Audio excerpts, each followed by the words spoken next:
Les managers aujourd'hui sont souvent confrontés à des résistances au changement de la part de leurs collaborateurs. Quels sont les conseils pratiques que vous pourriez leur donner pour faire face à ce type de situation? Déjà, il faut accepter que dès qu'il y a changement, il y a résistance au changement. Parce que les êtres humains sont comme ça. Personne n'a envie de se voir imposer des changements. Tout le monde a envie de changement, mais pour les autres. Ah, le gouvernement devrait changer sa politique, mon patron devrait changer ses façons de faire, mon conjoint devrait changer. Mais personne n'a envie de se faire imposer des changements. Donc, il faut accepter que c'est quelque chose qui se produira systématiquement. Inhérent à la nature humaine. C'est inhérent à la nature humaine. Donc un manager, c'est quelqu'un qui est confronté à la résistance au changement dans une organisation naturellement qui a à conduire des changements, ce qui est le cas de toutes les entreprises. Alors, qu'est-ce qu'on peut donner comme conseil pratique pour répondre à votre question? La première chose, c'est d'écouter.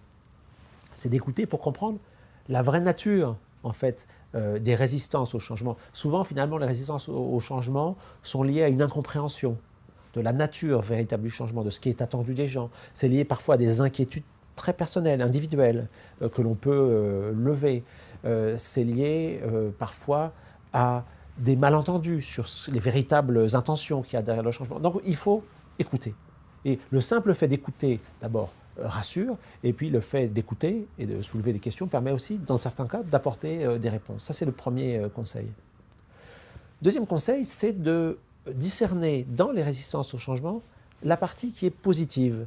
Parce que souvent, le manager, il a l'impression que ses collaborateurs, finalement, ils ne sont pas loyaux vis-à-vis de l'entreprise qui essaie de mettre en œuvre des changements et le collaborateur résiste. Mais du point de vue du collaborateur, souvent, c'est le patron qui n'est pas loyal.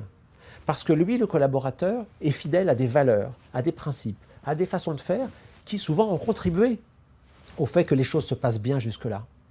Donc, plus on va dire au collaborateur, il faut tout changer, il faut oublier le passé, il faut remettre en cause les habitudes, plus on lui donne le sentiment qu'on piétine des choses qui ont de l'importance et qui ont des aspects positifs. Il y a un très beau proverbe mélanésien qui dit qu'il faut être à la fois arbre et pirogue. Alors l'arbre symbolise l'immobilité et la pirogue le mouvement, mais l'arbre symbolise aussi l'enracinement dans le passé.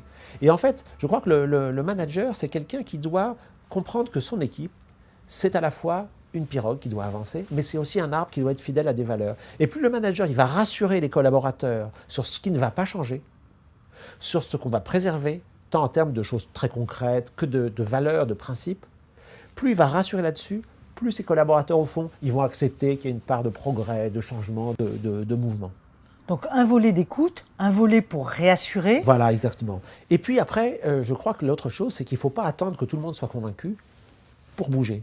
Si vous souhaitez, dans le cadre d'une organisation un peu différente, que des gens travaillent davantage ensemble, vous les mettez dans le même bureau, pour prendre cet exemple, ils vont se connaître davantage, ils vont prendre l'habitude de se parler et la résistance au changement va être surmontée tout naturellement. Parfois, il faut engager le mouvement plutôt que poursuivre de la discussion, parce qu'on ne convainc pas toujours avec des mots, on convainc souvent par les actes, par la pratique.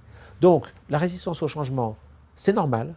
Il faut l'accepter, il faut la respecter, il faut écouter les personnes, les rassurer, et puis il faut avancer.